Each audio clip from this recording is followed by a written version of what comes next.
Assalamualaikum warahmatullahi wabarakatuh. Kawan, sebelum Anda memulai aktivitas hari, kita ikuti kajian syarat hikmah Dialog Fajar.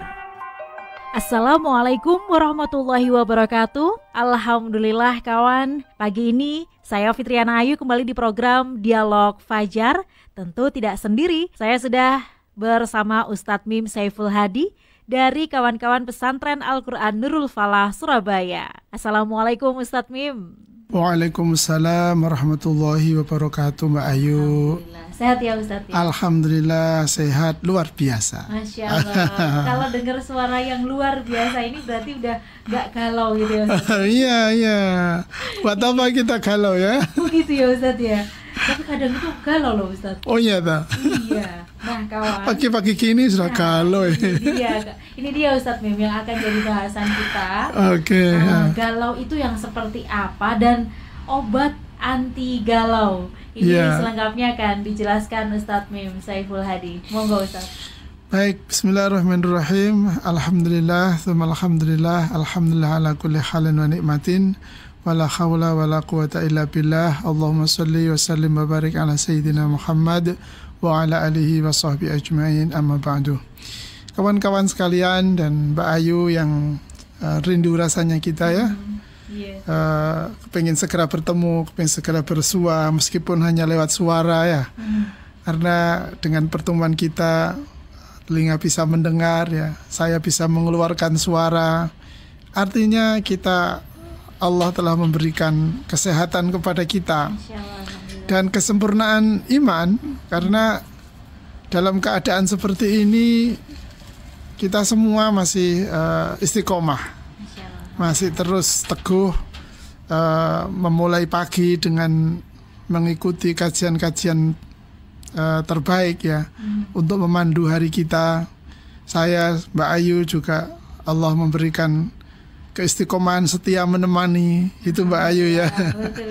Kawan-kawan ini kan sibuk juga pagi-pagi begini ya. Semoga pertemuan kita yang singkat ini bisa memberi inspirasi, kemudian yang menguatkan lah setiap langkah yang akan dikerjakan. Kemudian di sore hari, di malam hari kita akan menuai prestasi. Salawat dan salam tersanjung kepada junjungan kita Rasulullah Muhammad SAW beserta keluarga dan para sahabat semuanya. Kawan-kawan yang dirahmati Allah ya, Mbak Ayu menyinggung satu kata yang rupanya tidak pernah habis untuk kita bicarakan ya. Tidak peduli muda ataupun kita yang sudah mulai senior ya, kok tua. Ya kegalauan waktu masih kita pelajar dulu ya, nanti jangan-jangan nilai saya jelek gitu ya. Ketika mau ujian galau banget itu ya. Atau kawan-kawan yang biasanya zaman kecil saya ini kan kirim surat Mbak Ayu ya, surat-suratan itu ya. Biasanya suratnya teko kok gak teko, Pak Pos lewat bolak-balik kok gak menggo-menggo ya. Ternyata yang belok sebelahnya. Ya, apalagi ketika kita sudah berkeluarga ya, kemudian kita meniti karir di tempat kita, dalam hidup bertetangga, pasti banyak sekali sumber-sumber kegalauan yang mendorong muncul dalam diri kita, yang tanpa sadar kegalauan-kegalauan itu yang kemudian membuat kita hidup menjadi tidak nyaman ya. Kemudian mestinya hidup ini dituntun untuk berprestasi, tapi hanya untuk mengejar ambisi. Nah, kan itu pasti akan menekan kesehatan mental kita, akan mengganggu rasa tenang dalam diri kita, dan kemudian sulit memunculkan pikiran jernih. Walaupun mungkin akan bisa ya memicu energi yang besar untuk melakukan sebuah kegiatan, tetapi hasil akhirnya atau hasil akumulasinya tidak akan lebih baik apabila dia berhari-hari, berjam-jam atau berbulan-bulan, bertahun-tahun untuk mewujudkan prestasi, bukan sekedar menggapai, mewujudkan ambisi. Nah, Mbak Ayu, pada pagi hari ini dan kawan-kawan semuanya, saya akan menyajikan obat anti galau ya, obat anti galau. Obat ini. Obat-obat pagi-pagi jualan obat. Ya, kita kutip dari sebuah maqalah dari seorang hukama yang saya kutip dari kitab Nasihatul Ibad. Begini bunyi maqalahnya. Salah satu asya'a tufarrijul husasa. Zikrullah ta'ala wa liqa'u awliyaihi wa kalamul hukama'i. Ada 3 hal yang dapat menghilangkan kegalauan. Zikrullah ta'ala, yang pertama adalah mengingat Allah ta'ala. Nasihat ini barangkali klise ya. Artinya kalau setiap perkara selalu kita maksudnya para ustadz, para kiai, para ulama, para masyayikh itu hampir pasti ketika bicara gangguan hati, persoalan mental, kemudian ya kegelisahan, itu kata pertama mesti adalah zikrullah. Berarti memang ini sebetulnya obat yang paling top, karena diakui oleh semua, sebagian besar bahkan semua kita akan menyampaikan resep yang pertama untuk menghilangkan kegalauan, menghilangkan ketidaktentraman, ketidaktenangan hati dan pikiran itu adalah zikrullah. Karena memang zikrullah itu jaminan. Persoalannya kan itu, kok angel sih awake dhewe iki zikir, kan gitu aja. Yang lebih sering muncul di pikiran kita, coba ini kalau kita bangun pagi, begitu mata terbuka, tangan kita bergerak, apa yang kita cari? Handphone. Nah itu kan. Ya Allah. Bahkan sekilas saja kita berdoa kadang-kadang terlewatkan. Padahal ketika kita tadi itu bisa bangun tidur, kemudian membuka mata kemudian bisa bangun duduk, itu kan sudah nikmat yang sangat besar sesungguhnya. Tetapi kita abai.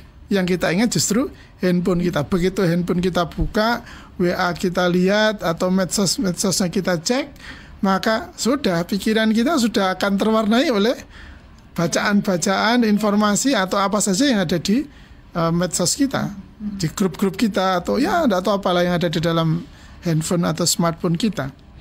Nah, sehingga tanpa terasa kita telah melupakan zikir kepada Allah. Tanpa terasa kita telah memulai hari dengan kegelisahan. Aduh, aku udah janji tiba kan itu ya. Aduh, laporanku gurung mari wis ditagih. Ternyata tadi malam bos WA aku. Misalnya begitu. Aduh, utangku gurung tak bayar. Sudah ada notifikasi tagihan misalnya begitu. Dan seterusnya.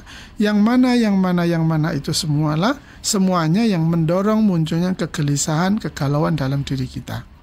Engkau jangan-jangan kan gitu akhirnya. Jangan-jangan nanti atau awas. Waduh, nanti kalau gimana? Akhirnya pikiran-pikiran itu yang muncul. Padahal ketika kita pagi misalnya kita mulai dengan zikrullah, kan kita akan ingat kenikmatan yang Allah berikan kepada kita. Ya Allah, aku isok tangi rek sehat, sikilku gak geringgingen misalnya gitu ya, kepalaku tidak pening, kemudian tangan persendianku tidak kesemutan. Itu adalah sebuah kenikmatan yang dengan itu kemudian kita mengucap alhamdulillah. Dengan kita mengucap alhamdulillah keluar dari lubuk hati kita yang paling dalam, karena kita mengingat Allah, maka kita mohon, ya Allah, semoga kesehatanku memudahkan segala urusanku hari ini. Baru kemudian kita bergerak mengambil air wudhu untuk melakukan sholat. Nah, itu saya yakinnya hari kita akan dipenuhi oleh ketenangan, ketentraman, bahkan kebahagiaan. Hatta mungkin urusan kita tidak berhasil, mungkin tidak sesuai yang kita harapkan, targetnya tidak terpenuhi. Tetapi ketidakberhasilan itu tidaklah kemudian mengganggu, merusak ketenangan, kenyamanan diri kita. Sehingga pikiran kita positif. Oke, aku evaluasi hari ini. Ketika kita menutup hari nanti sore misalnya. Oke, aku tutup hari ini dan catatan, rekomendasi untuk kita kerjakan besok. Lah, kan jadi pikirannya positif begitu. Maka saya sebut ini pikiran yang prestasi, bukan sekedar ambisi. Nah, ini yang pertama, bahwa sungguh-sungguh, sekali lagi, sungguh-sungguh kalau kita selalu menjaga untuk zikrullah, ingat kepada Allah, maka itu yang akan menenangkan hati kita, menjauhkan kita dari kegalauan. Segala urusan pekerjaan, oke. Tidak berarti terus, wah kalau gitu aku tidak bekerja, oh ya salah. Karena kita merasa diberi oleh Allah kenikmatan yang banyak, maka kita tidak akan menyia-nyiakan hari yang indah ini. Pagi apapun yang tersaji di meja makan, kita nikmati dengan sukacita karena kita menerimanya dengan rasa syukur. Sudah dibuka, sudah dimulai dengan mengingat Allah. Nah, maka kawan-kawan yang dirahmati oleh Allah, mari kita buka hari dengan mengingat Allah, dan kita tutup hari juga dengan mengingat Allah, agar kegalauan-kegalauan yang sering menggoda kita, yang sering mengganggu kita, bisa terpinggirkan dan tersingkirkan. Yang kedua, agar yang pertama itu terdukung, terfasilitasi, kemudian bisa istiqomah. Yang kedua adalah waliqa'u auliyaihi, dan kita menemui atau menjumpai wali-walinya Allah. Siapa wali-walinya Allah ini? Ya, orang-orang yang menjadi kekasihnya Allah. Siapa orang-orang yang dikasihi oleh Allah? Tentu orang yang loyalitas hidupnya didedikasikan untuk Allah. Siapa itu, Ustaz? Nah, siapa itu? Mulai dari para nabi, para rasul, para ulama, orang-orang yang mulia akhlaknya, orang-orang yang menjaga kejujuran, orang-orang yang selalu memberikan kemanfaatan dalam kehidupan, adalah para wali-wali Allah yang banyak bertebaran dalam kehidupan kita. Pokoknya beliau ini selalu berbuat baik, tidak peduli orang mencerca dia, tidak peduli orang menghina dia, tidak peduli orang mengabaikan beliau, tapi beliau tidak pernah berhenti untuk berbuat baik, menegakkan kebenaran, memerangi kemungkaran, menebarkan kemanfaatan, menciptakan perdamaian. Maka beliau adalah salah satu di antara wali-wali Allah yang banyak di muka bumi ini. Nah, kalau kita suka menemui beliau, ya berarti yang kita dapatkan rasa damai. Yang kita lakukan memberi kemanfaatan bagi kehidupan, bukan malah sebaliknya. Kalau menemui orang yang lawannya kekasih Allah, kan berarti musuhnya Allah. Nah, kalau yang kita temui para musuhnya Allah, ya yang ada di dalam pikiran kita, ya bagaimana kita melakukan taktik persekongkolan atau rencana-rencana jahat, yang kemudian ujung-ujungnya bagaimana cara mengalahkan orang lain, menjatuhkan orang lain, bagaimana ya pokoknya orang lain bisa kalah lah. Sehingga yang dipikirkan bagaimana menjahati, memberikan keburukan atau mengalahkan, menjerumuskan orang lain. Kenapa dia begitu? Karena dia bersekutu, dia membersamai, dia menemui orang-orang yang menjadi musuh-musuhnya Allah. Sudah sangat jelas, Mbak Ayu. Ya kalau kita ngobrol lah, kita kan bisa merasakan ya. Kita sudah ketemu banyak orang ya. Tentu Mbak Ayu ini udah punya banyak referensi kan. Orang macam apa yang layak diajak ngobrol dan orang seperti apa yang harusnya kita hindari. Mengapa begitu? Ya karena dari mereka lah pikiran kita, hati kita, perasaan kita mau tidak mau akan terwarnai, terbentuk, atau setidaknya dia akan berkontribusi. Seperti apa keadaan perasaan saya? Waduh, mangkal aku nak jak ngomong misuh tok misalnya gitu ya. Nah, ini yang pertama, ini yang kedua. Kemudian yang ketiga atau yang terakhir, agar kita tidak selalu galau, adalah wakalamul hukama, yaitu mengikuti ucapan nasihatnya para ahli hikmah. Siapa hukama ini?